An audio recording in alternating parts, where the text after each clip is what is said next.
Hello, dear friends. What a blessing to be with you today.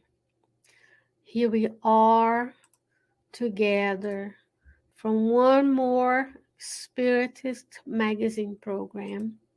I'm Shane Martin. I'm broadcasting to you from the Spirit Society of Richmond in Richmond, Virginia, and in collaboration with Kardec Radio and the Spiritist magazine, we bring to you this beautiful program. Every week, we read one of the articles from one of the issues of the magazine.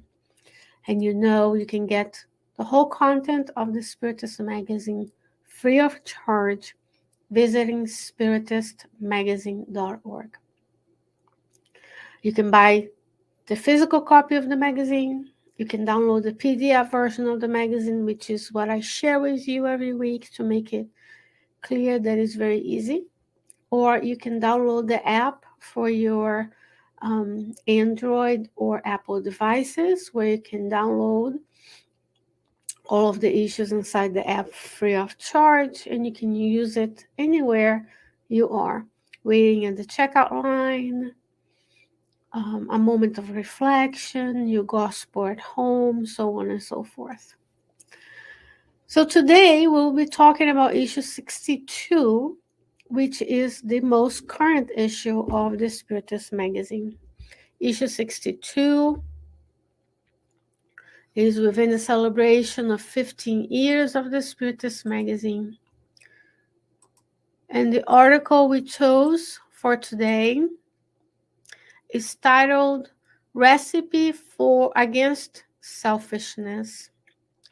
And you can see at the bottom of the screen the description so that you and I can, whoever comes before the beginning and the explanation, can know where to find the topics today.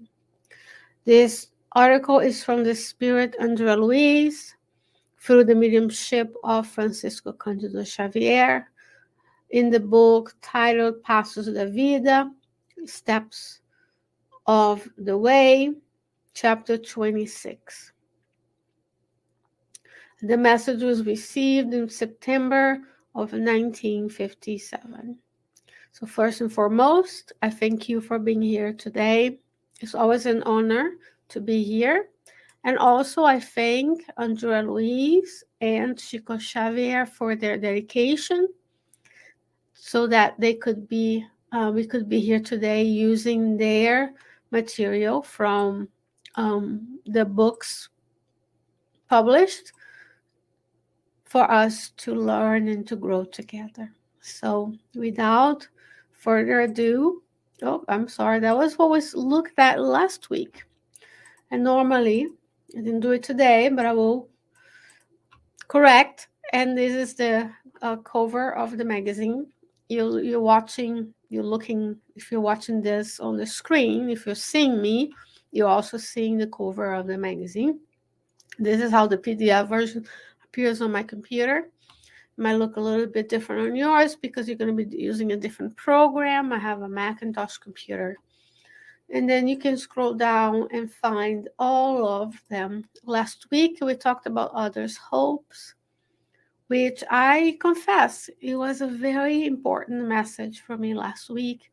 As this week, many things happened, including surgeries from loved ones and things we have to accommodate in being incarnated, in dealing with people and building relationships. So looking around for opportunities to serve is what this article by the Spirit Made May is all about. And today we'll talk about recipe against selfishness. Looking around to serve others is one way for us to become less selfish, because you will realize that with time, as you do more and more, you realize that we are not the only ones on the planet that need help. And we can bundle together to be of service to one another. And that will help us guard against selfishness. So he's going to note 10 items. You can see here the first 6, and then 7, 8, 9, 10 on the other side of the page. And I'm just cruising zooming in and out of the PDF so that we can have a smaller number of items, each and one at a time. That helps with focus and attention, right? All right. So he says, first recipe is try to forget the dark side of your neighbor's personality. When we interact with people, do we see the good, or do we see their darker side, their shadow side, right? Do we do what Emmanuel says in the book For in Life, chapter 10? Do we visualize the good, feel the good, mold the good, and seek the good? Or we focus on what's still missing? Remember, we are all spirits in different levels of evolution. We are here to grow together, and some things we are short, others have. And I'm not talking only about physical. So, for example, some have to take the bus, others bicycle, others have cars, right? If someone's lacking a car, they may have a bicycle and vice versa. Not the best analogy. I'm talking about abilities and spiritual acquisitions.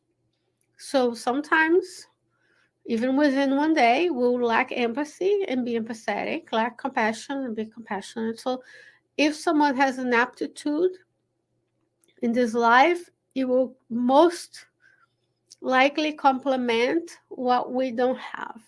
So they may be more skilled in one thing, and then I'm skilled in another thing, and we come together to fulfill the law of society. Therefore, we need to forget the shortcomings in others, in ourselves as well. But this is about being less selfish. So we look at others and see the potential, see the divine essence, because that's what the book Living Spring, chapter 30, will teach us through Emmanuel. We all has the gene as the DNA of divinity inside of us. So when Jesus looks at us, he does not see what's still missing. He sees the potential of the brilliant, pure spirit that one day we will be. He says, learn to listen calmly to your others' long observations without the urge to interrupt them. A skill that if you can master, you will be the most sought after person in your neighborhood. It's very difficult nowadays, in the age of dopamine hits, where everybody's looking to be busy, busy, busy, busy, with human doings, not human beings, to just listen to someone without interrupting them. We constantly notice it on yourself, in ourselves. Let's make it, remove the I, right? It's about the recipe against selfishness, and put ours. Our behavior is so that when we're talking to others, we are thinking about what I'm going to say next. When you train to be a counselor, a psychologist, a chaplain, you train in listening skills. If you want to get specific, curated advice, I recommend the book Jesus in the Home by Neil Lucio, where Neil Lucio describes to us how Jesus did exactly this. The apostles are talking, they're discussing, at times they're complaining, just like you and I. They're bringing their problems, and Jesus is listening. He's smiling with his eyes. He's emanating all the love that only a Christ Spirit can emanate. And then he waits for the right time without interrupting. There's one instance in the book that I can think of that when he interrupts someone, is a woman, but he does that out of love because she's about to start crying, and he interrupts so she doesn't get embarrassed in front of others.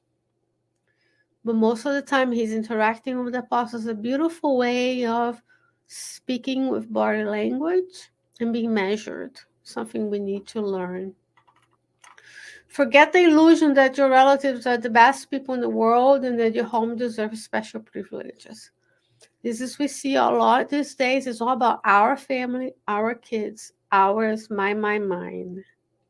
But we are a network. The law is not of isolation. The law is of society. If I hoard all the resources to my family, see, I'm using the I, my, mine pronouns.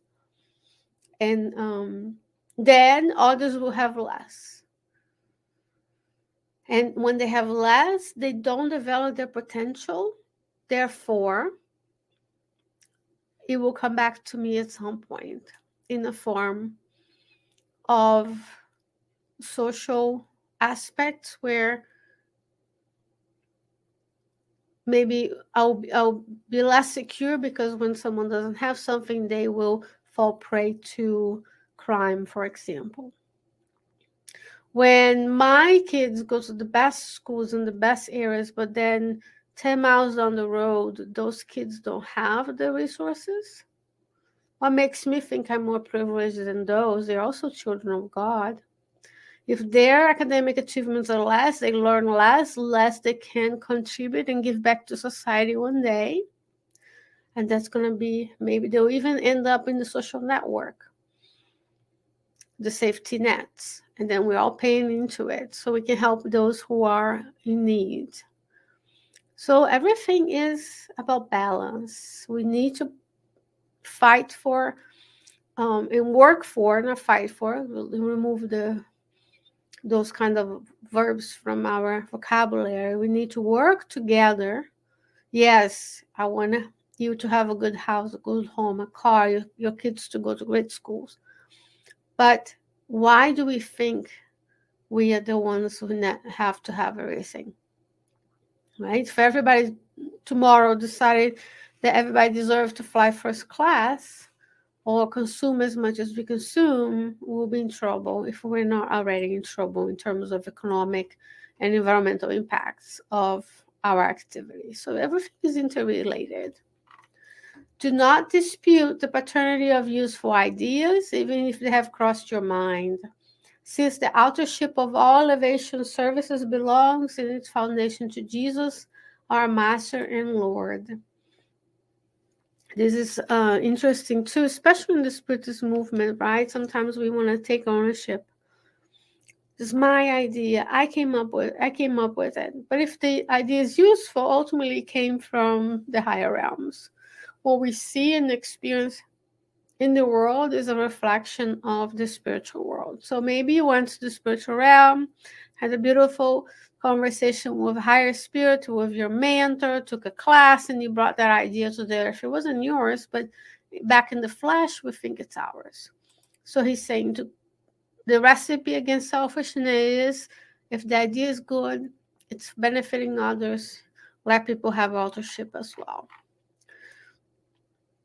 So do not cultivate references to your own person so that vanity does not make a nest in your heart.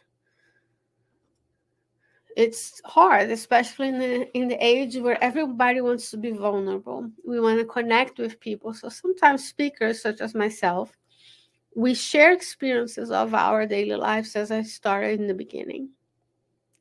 Right? When the Others' Hopes was the article from last week.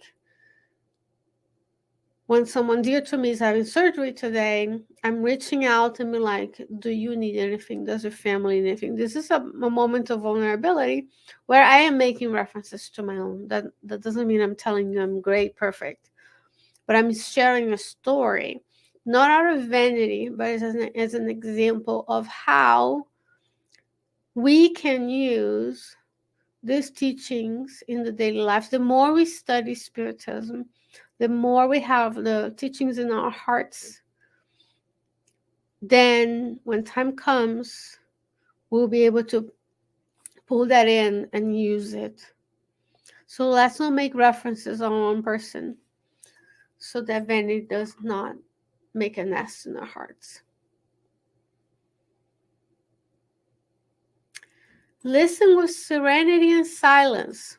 And Luiz could have ended here as a complement to the previous one, right?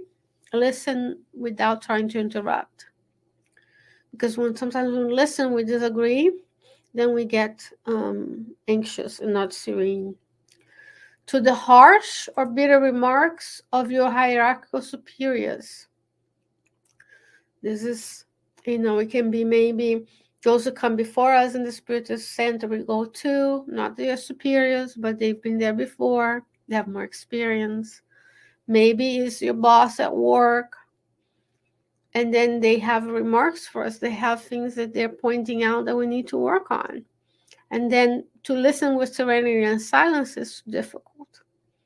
But sometimes when people criticize us, it could be that there's truth to the criticism. And because we are, it's hard for us to listen to criticism. And he says, help, calm and kindly your companions or subordinates when they're touched by the cloud of disturbance.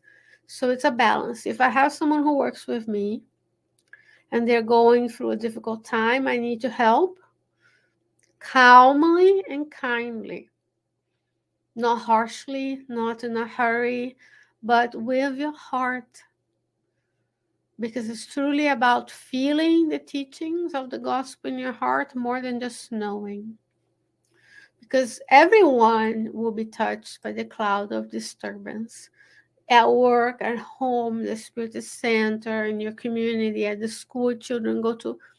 That's the truth on the earth. It's a world of trials and expiations. It's not a world of going to the beach and have fun every day. It's trials and expiations. We're not in the planet of regeneration. Even in the planet of regeneration, if you go to the Gospel according to Spiritism, it's right behind you in my head. Chapter 3, you'll see there's not a divine world. There's 5 levels. We are the second. Regeneration is in the middle. It is neutral.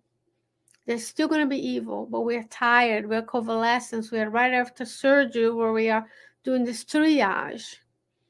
Am I choosing to be less selfish so I can have the option to remain on the earth with my loved ones? Or am I incurring in selfishness and evil? Then I will be asked to go somewhere else. Actually, the self-selection. Because when people are doing the things they're doing out in the world, for example, starting wars, committing homicides, it's a self-selection. They're using their free will. That means they're not going to be allowed to stay.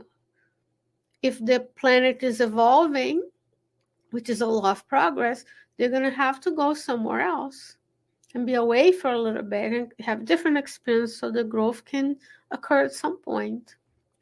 And listen, all of these things, if you think about it, forget the dark side of others, right? No gossip, no commenting, no criticism. Listen calmly without interrupting, forgetting that we are the best, the illusion that we are the best, that our family members are the best. Not disputing ideas. It's all about me. I had the idea. I work hard, not everybody else, but it all coming from Jesus. Not bringing about our own. It's about me, my mind.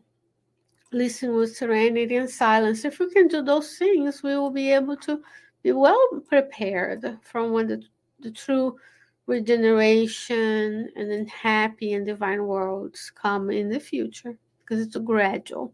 Change is gradual. Receive. There are cynic or deranged people with affection, vaccinating your liver and your heart against mental intemperance. So if someone comes to you discombobulated, mentally deranged, irritability, fatigue, headache, they will present to you imbalanced. So this mental intemperance is important for us to vaccinate ourselves against. That's when the compassion, the empathy, the silence, the listening can be very helpful. Abandon all kinds of criticism, understanding that you could be on the bench of disapproval. Let's put ourselves in the shoes of others. If I were the one who were in difficulties, would I like to be criticized and put down by others, or would I like them to listen with calmly and care to help me, to not just point out what's wrong with me, but would I like them to move forward? Get used to respecting individuals who adopt points of view different from yours. Very timely in this world. Everybody's very fast to dismiss others when the point of view are different. We have lost the ability of having conversations, of understanding the experiences are different, and discussing the data, using the data that we have and facts, not fake news, but facts, and having a conversation and respecting those who have different points of view and who have chosen a type of happiness different from yours. So if I'm happy eating chocolate, I cannot dismiss those who are happy eating cucumbers, even though I'll probably be healthier eating more cucumbers, right? So people will choose different types of happiness in their mind based on their experience in this life and based on the conditionings they bring from other lives, in order to live on earth with the necessary balance, respecting individuals who adopt different points of view and choose differently. This is especially important when we start in the Spiritist work. Not many people will see, experience the joy that it is to be at a Spiritist center.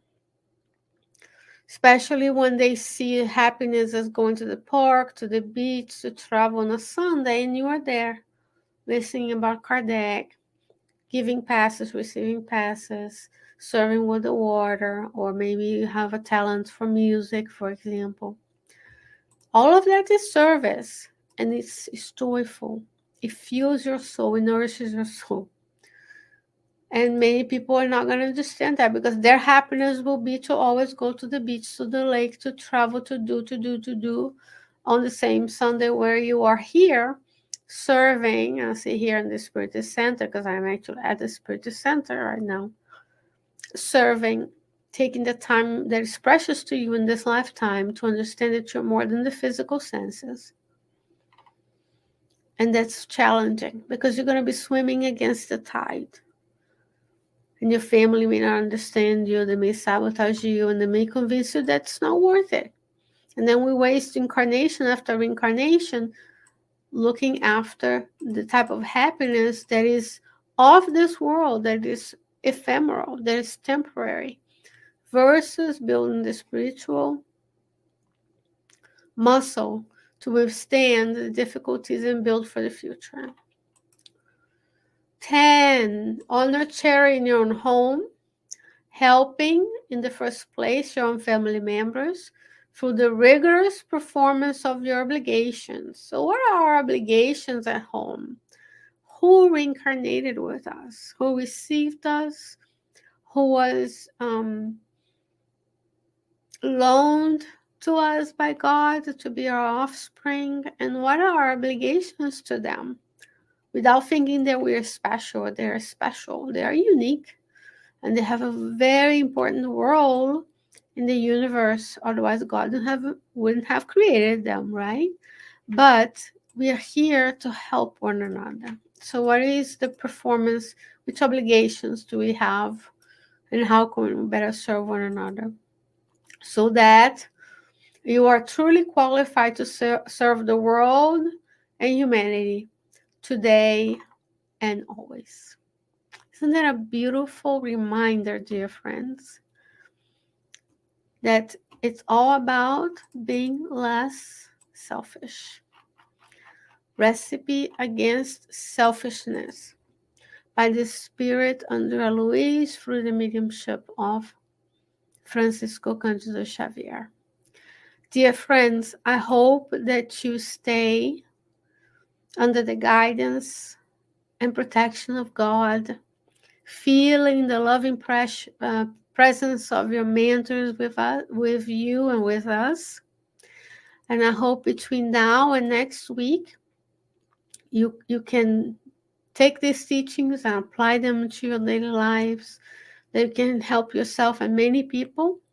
And until then, God willing, I'll be back with you next week with another article from the Spiritist magazine. Have a blessed day. Bye-bye.